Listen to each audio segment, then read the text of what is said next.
এই পিঙ্ক কালারের হালুয়াটা কী দিয়ে বানানো বলুন তো? যেহেতু এটার কালার পিঙ্ক সেহেতু এটাকে কি পুকি হালুয়া নাম দেওয়া যায়? তো এই পুকি হালুয়া বানানোর জন্য প্রথমে আমি নিয়েছি সেদ্ধ করা বিটরুট, এগুলোকে ব্লেন্ড করে নিব হালকা করে পানি দিয়ে। এরপর হচ্ছে পিউরিটা দেখতে এরকম হবে, এরকম ঘন হবে, বেশি পানি দেওয়ার দরকার নাই।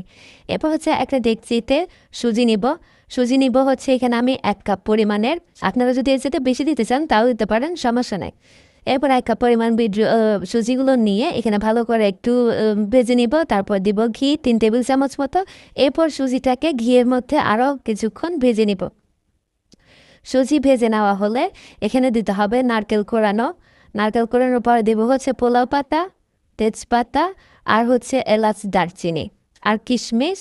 এরপর হচ্ছে ভাজা বাদাম, আর হচ্ছে যে বিটরুট পিউরি ছিল সেগুলো, আর দিব 1 মগ দুধ। 1 মগ দুধগুলো আমি বিটরুট পিউরি যে ব্লেন্ডার জারে ছিল সেগুলোর সাথে মিক্স করে দিচ্ছি। আর হচ্ছে এখানে 4 টেবিল